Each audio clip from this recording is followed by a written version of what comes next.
Dice la palabra de Dios: y se agolpó de nuevo la gente, de modo que ellos ni aún podían comer pan. Cuando vinieron los judíos, vinieron para prenderle, porque decían: está fuera de sí. Pero los escribas que habían venido de Jerusalén decían que tenía a Beelzebub, y que por el príncipe de los demonios echaba fuera a los demonios. Y habiéndolo llamado, les decía en parábolas: ¿cómo puede Satanás echar fuera a Satanás? Si un reino está dividido contra sí mismo, tal reino no puede permanecer. Y si una casa está dividida contra sí misma, tal casa no puede permanecer. Y si Satanás se levanta contra sí mismo y se divide, no puede permanecer, sino que ha llegado su fin. Ninguno puede entrar en la casa de un hombre fuerte y sacar sus bienes, si antes no le ata, y entonces podrá saquear su casa. De cierto os digo que todos los pecados serán perdonados a los hijos de los hombres, y las blasfemias, cualesquiera que sean. Pero cualquiera que blasfeme contra el Espíritu Santo no tiene jamás perdón, sino que es reo del juicio eterno. Porque ellos habían dicho: tiene espíritu inmundo. Vienen después sus hermanos y su madre, y quedándose afuera, enviaron a matarle. Y la gente que estaba sentada alrededor de él le dijo: tu madre y tus hermanos están afuera y te buscan. Él le respondió diciendo: ¿quién es mi madre y mis hermanos? Y mirando a los que estaban sentados alrededor de él, dijo: he aquí mi madre y mis hermanos. Porque todo aquel que hace la voluntad de Dios, ese es mi hermano, y mi hermana, y mi madre. Amén. La palabra de Dios para el pueblo de Dios. Pueden tomar asiento, hermano. Vamos a preparar nuestros corazones para... Muy bien. De continuar hoy en nuestro estudio sobre el Evangelio según San Marcos, vamos a ver una porción realmente crítica de la Escritura. Esta porción inicia en el versículo 20 de Marcos capítulo 3 y se extiende hasta el final de este capítulo.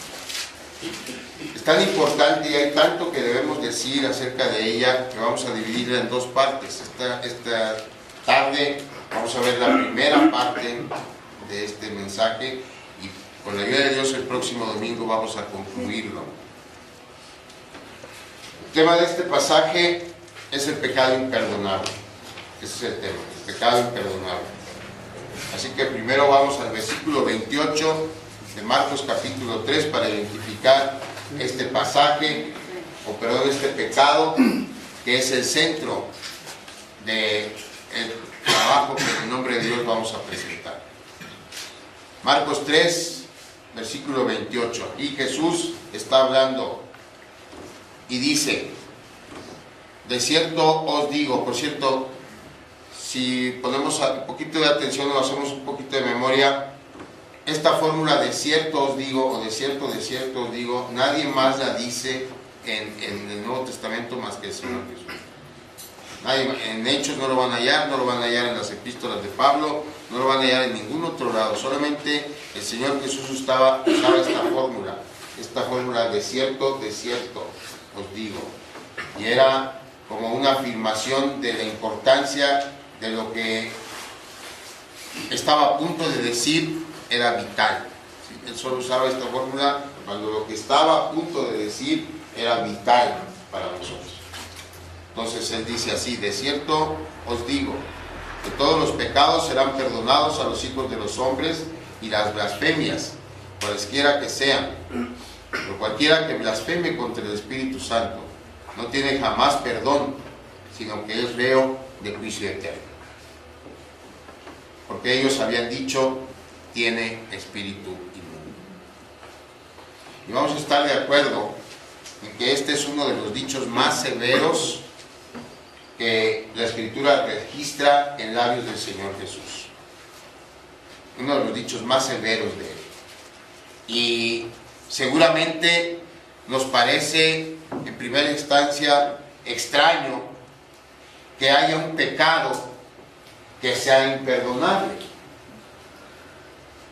Porque el Evangelio promete que Dios va a perdonar todos nuestros pecados, ¿o no? Eso promete el Evangelio. Que nuestras iniquidades serán arrojadas a lo profundo de la mar y Dios nunca más se va a acordar de ellas. Dios promete también que Él hará alejar de nosotros nuestras rebeliones tan lejos como está el oriente del occidente. Todas esas son promesas de parte de Dios. Además, cuando predicamos nosotros el Evangelio, el énfasis de la predicación es que no hay pecado tan grande que la gracia no alcance a cubrir. Podemos tener 100 pecados que hagan un montón de este tamaño, o de tamaño del techo, o de tamaño más grande que el techo, y siempre la gracia es mayor para cubrir esos pecados. Así que cuando leemos que hay un pecado que no es perdonable, que hay un pecado que quien lo cometa no alcanzará perdón ni en esta vida ni en la venidera, pudiéramos pensar que esta declaración en labios del Señor Jesucristo se contradice con el mensaje central del Evangelio. Pero no se contradice, y lo vamos a ver con la ayuda de Dios. Y vamos a empezarlo a explicar esta tarde, y como ya dijimos, lo vamos a concluir con su ayuda el próximo domingo.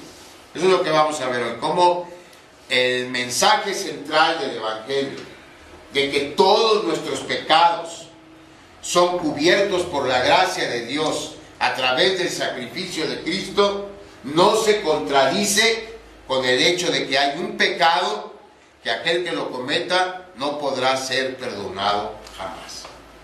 Vamos a orar antes de seguir. Padre,